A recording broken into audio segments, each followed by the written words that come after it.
Hello everyone, this is Alex Smith. Welcome to knowledge the ambition. स्वागत है आपका knowledge the ambition के session में। तो यहाँ पर हम कर रहे हैं Himachal Pradesh state cooperative bank assistant manager के रिगार्डिंग कुछ मॉक टेस्ट और ये हमारा पार्ट 8 है। इससे पहले की वीडियोज अगर आपने नहीं देखी है तो आप वीडियो सेक्शन में जाके या प्लेलिस्ट सेक्शन में जाके उन्हें देख सकते हो। मोस्ट इंपॉर्टेंट क्वेश्चन इस सीरीज में डिस्कस किए जा रहे हैं, तो आप उन वीडियोज़ को ज़रूर देखिएगा। और यदि आप चैनल पर पहली बार आए तो चैनल को सब्सक्राइब जरूर करना है और नोटिफिकेशन को ऑन कर लीजिए ताकि आने वाले सभी रेगुलर अपडेट्स जो है आप तक रेगुलरली पहुंचते रहें। और इस वीडियो का पीडीएफ जो है आपको हमारे टेलीग्राम चैनल या व्हाट्सएप ग्रुप से मिल जाएगा। लिंक सभी आपके डिस्क्रिप्शन बॉक्स में दिए गए हैं, आप वहाँ से ज्वाइन कर सकते हो। तो चलिए शुरू करते हैं। वीडियो को एंड तक देखना है और वीडियो के एंड में आप अपना स्कोर भी बताइएगा कि इसमें से कितने क्वेश्चन आपको आते थे।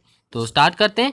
सबसे पहला क्वेश्चन यहाँ पर पूछा है, in India which bank has the highest share in the disbursement of credit to agriculture and allied activities? Bharat में कृषि और संबंध गतिविधियों को ऋण देने में सबसे अधिक हिस्सेदारी किस बैंक की है? यहाँ पर आपके ऑप्शंस दिए गए हैं, cooperative banks, regional rural banks, commercial banks या फिर माइक्रो फाइनेंस इंस्टीट्यूशन। तो इस क्वेश्चन का राइट आंसर है आपका ऑप्शन नंबर सी यानी कमर्शियल बैंक। याद रखना आपको, इंडिया में in India which bank has the highest share in the disbursement of credit to agriculture allied activities, तो वो आता है आपका कमर्शियल बैंक। कमर्शियल बैंक का जो है सबसे अधिक हिस्सेदारी रहती है आपका कृषि और संबंध गतिविधियों में ऋण देने के लिए। ऑप्शन नंबर सी इसका राइट आंसर है। नेक्स्ट है आपका क्वेश्चन नंबर 2। पूछा गया कि section 31(2) of RBI act 1934 prohibit of making और issuing of a express to be payable to bearer thereof. भारतीय रिजर्व बैंक अधिनियम 1934 की धारा 31 पार्ट 2 किसी भी व्यक्ति के लिए देय होने के लिए किसी व्यक्ति को देय होने या फिर किसी भी व्यक्ति को भुगतान करने के लिए जो निषेध जारी करती है उसे क्या कहा जाता है? तो इस प्रकार से आपका क्वेश्चन बनेगा यहाँ पर। यानी सिंपली आपको बताना है कि आरबीआई एक्ट 1934 के सेक्शन 31 क्लॉज 2 को क्या कहा जाता है। तो उसका नाम आपका यहाँ पर पूछा गया है, cheque, bill of exchange, promissory note या फिर डिमांड ड्राफ्ट। तो इसका राइट आंसर है आपका ऑप्शन नंबर सी यानी जो आपका प्रोमिसरी नोट कहा जाता है। जो भी आपका कोई व्यक्ति यदि देय होने के लिए किसी व्यक्ति को भुगतान करने के लिए जो आपका जारी निषेध होता है उसे प्रोमिसरी नोट कहा जाता है। ऑप्शन सी इसका राइट आंसर है। नेक्स्ट आपका क्वेश्चन नंबर 3। पूछा गया कि which of the following would result in a fall of asset prices. निम्नलिखित में से किसके परिणाम स्वरूप परिसंपत्ति की कीमतों में गिरावट होगी? अब निम्नलिखित आपको यहाँ पर ऑप्शंस दिए गए हैं, आपको बताना है कि इनमें से किसके गिरावट पर जो है आपका किसके परिणाम स्वरूप इसमें से कौन सी एक्टिविटी आपकी इंक्लूड होगी जिससे कि जो आपके असेट प्राइस हैं उसमें फॉल देखने को मिलेगा यानी गिरावट देखने को मिलेगी। ऑप्शंस आपके यहाँ पर है, low liquidity in economy, high liquidity in economy, RBI increase the reserve repo rate या फिर नन ऑफ द एबव। तो इस क्वेश्चन का राइट आंसर है आपका ऑप्शन नंबर ए यानी लो लिक्विडिटी होगी जब इकोनॉमी में, तो उसके परिणाम स्वरूप जो आपके असेट प्राइसेस है वो डाउन यानी फैल हो जाएंगे, गिर जाएंगे। परिसंपत्ति की कीमतों में गिरावट होगी यदि इकोनॉमी की लिक्विडिटी लो होगी। तरलता जब इकोनॉमी आपकी कम होगी बाजार में तो उसके कारण जो है आपके असेट प्राइसेस में कमी आएगी। इसका ऑप्शन ए इसका राइट आंसर है। नेक्स्ट आपका क्वेश्चन नंबर 4। पूछा गया कि what are the cooperative banks at the village level known as. ग्राम स्तर पर सहकारी बैंकों को क्या कहा जाता है? बेसिक सा क्वेश्चन है लेकिन मैक्सिमम लोग इस पे ध्यान नहीं देते हैं। जो आपका ग्राम स्तर पर सहकारी बैंक है उन्हें क्या कहा जाता है? Central cooperative banks, primary agriculture cooperative society या फिर विलेज कोऑपरेटिव बैंक्स या स्टेट कोऑपरेटिव बैंक्स। तो इसका राइट आंसर है आपका ऑप्शन नंबर बी, उन्हें कहा जाता है प्राइमरी एग्रीकल्चर कोऑपरेटिव सोसाइटी। जो आपके ग्राम स्तर पर सहकारी बैंक होते हैं उन्हें प्राइमरी एग्रीकल्चर कोऑपरेटिव सोसाइटी कहा जाता है। ऑप्शन नंबर बी इसका राइट आंसर है, याद रखना आपको ऑप्शन बी इसका राइट आंसर है। नेक्स्ट आपका क्वेश्चन नंबर 5। पूछा गया कि a customer wants to purchase some US dollar in India, he और she should go to dash. यदि यहाँ पर आपका क्वेश्चन इस प्रकार से होगा कि if a customer wants to purchase some US dollar in India, he और she should go to which place. एक ग्राहक भारत में कुछ अमेरिकी डॉलर खरीदना चाहता है तो उसे कहाँ जाना चाहिए? पब्लिक डेब्ट डिवीजन ऑफ आरबीआई के पास, अमेरिकन एक्सप्रेस बैंक के पास, या फिर आरबीआई और any other bank which is authorised for such business, या फिर आपका मिनिस्ट्री ऑफ फॉरेन अफेयर्स। तो इस क्वेश्चन का राइट आंसर है आपका option number C.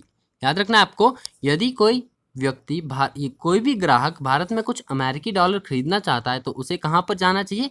RBI, reserve bank of India के पास, या अन्य किसी ऐसे बैंक के पास जो कि ऑथराइज्ड हो ऐसे बिजनेस को करने के लिए, जो आपका जो ऑथराइज्ड हो यूएस डॉलर्स को डिस्ट्रीब्यूट करने में। तो इसका ऑप्शन सी राइट आंसर है, आरबीआई और any other bank which is authorised for such businesses. तो ये आपको याद रखना है। नेक्स्ट आपका क्वेश्चन नंबर 6 पूछा गया कि who is the final authority for deciding the design, form and material of the bank notes. Bank नोटों का डिजाइन, रूप और सामग्री तय करने का अंतिम अधिकारी कौन है? Central government, reserve bank of India, Indian bank association, या फिर आपका note issuing authority of India.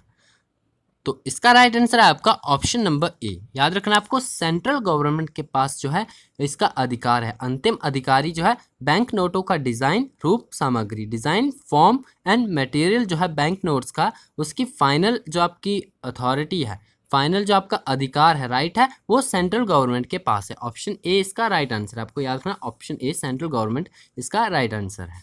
Next आपका क्वेश्चन नंबर 7 पूछा गया कि which of the following is not measure adopted by the government or RBI to control the inflation।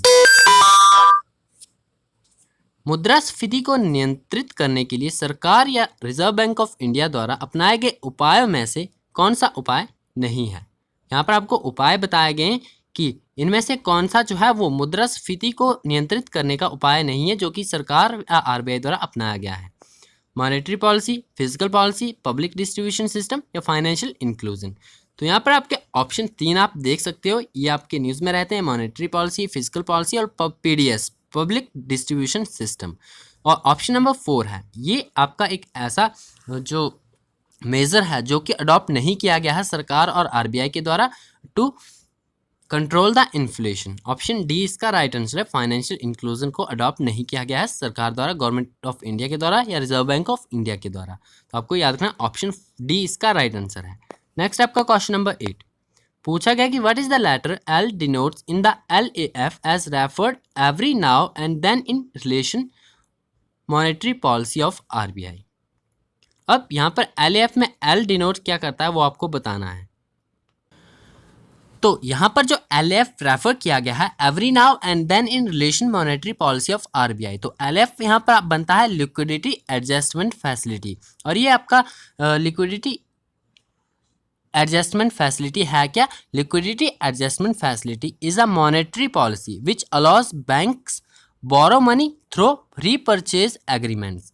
तो ये आपको याद रखना है, LAF लिक्विडिटी एडजस्टमेंट फैसिलिटी की ये डेफिनेशन। और साथ ही में यहाँ पर आपको एल क्या डिनोट करता है वो आपको इसकी फुल फॉर्म से पता चल जाएगा कि एल जो है आपका यहाँ पर लिक्विडिटी डिनोट करता है। ऑप्शन ए इसका राइट आंसर है। साथ ही में आपको यहाँ पर क्वेश्चन देने का एक ही मोटिव होता है एग्जामिनर का कि आपको LAF लिक्विडिटी एडजस्टमेंट फैसिलिटी की कंप्लीट जो आपकी ये डेफिनेशन है इसके बारे में आप जानकारी है आपको या नहीं। तो liquidity adjustment facility is a monetary policy which allows banks to borrow money through repurchase agreement. तो आपको ये याद रखना है। ऑप्शन नंबर ए इसका राइट आंसर है, L denotes for liquidity. Next आपका क्वेश्चन नंबर 9 पूछा गया the currency notes have a 10% covered in cash. तो जो आपके करेंसी नोट इशू किए जाते हैं रिजर्व बैंक ऑफ इंडिया के द्वारा हैव अ आपका approve assets, gold, foreign exchange या फिर आपका ट्रस्टी सिक्योरिटीज। तो इसका राइट आंसर है आपका option number A, approved assets जो होते हैं उनके ऊपर होता है आपका 10% कवर जो आपके करेंसी नोट इशू किए जाते हैं रिजर्व बैंक ऑफ इंडिया के द्वारा। ऑप्शन नंबर ए इसका राइट आंसर है, अप्रूव्ड एसेट के अंदर।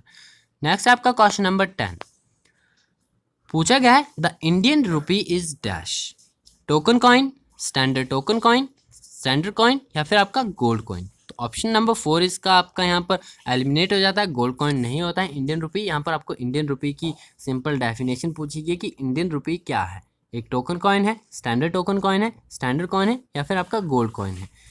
तो यहाँ पर आपको इसका आंसर बताना है। तो यहाँ पर आपको पता होना चाहिए द इंडियन रुपी। अब इंडियन रुपी की कंप्लीट आपने कभी डेफिनेशन में भी देखी हो, लेकिन इंडियन रुपी आपका क्या है? The Indian rupee is a mixture of standard money and the token money. Like standard money, it is the unlimited legal tender, and like the token money, its face value is greater than its intrinsic value। तो आपको ये definition Indian rupee की पता होनी चाहिए। Standard money और token money का एक मिक्सचर है। तो यहाँ पर हम कह सकते हैं Indian rupee is a standard token coin. Option number B इसका राइट आंसर है। And the Indian rupee is said to be a note printed on silver. Now अब प्रेजेंट टाइम पे ये निकल पे प्रिंट होता है, तो आपको ये याद होना चाहिए। ऑप्शन नंबर बी इसका राइट आंसर है। The Indian rupee is a standard token kind, आपको ये याद रखना है। तो ये थे हमारे आज के कुछ इंपॉर्टेंट क्वेश्चंस। आई होप आपके लिए बेनिफिशियल होंगे। यदि आपको वीडियो पसंद आता है, ये क्वेश्चंस पसंद आते हैं, तो वीडियो को लाइक जरूर कीजिएगा, अपने फ्रेंड्स के साथ शेयर जरूर कीजिएगा, और चैनल पर पहली बार आए तो चैनल को सब्सक्राइब जरूर कर लें और नोटिफिकेशन बेल को ऑन कर लें, ताकि आने वाले सभी रेगुलर अपडेट्स जो हैं आप तक रेगुलरली पहुंचते रहें। और इसी के साथ आप नॉलेज द एम्बिशन के वेरियस सोशल मीडिया प्लेटफॉर्म पर जुड़ सकते हो। लिंक आपके सभी डिस्क्रिप्शन बॉक्स में दिए गए, आप वहां से ज्वाइन कर सकते हो। तो कमेंट बॉक्स में अपना स्कोर जरूर बताइएगा कि इसमें से कितने क्वेश्चन आपको मिलते हैं। यदि आपको इस वीडियो से कुछ जानने को मिला तो चैनल को सब्सक्राइब जरूर कर लें और अपने फ्रेंड्स के साथ शेयर जरूर करें। तो आज के लिए इतना ही, मिलते हैं नेक्स्ट वीडियो में। Thanks for watching and best of luck for your bright future.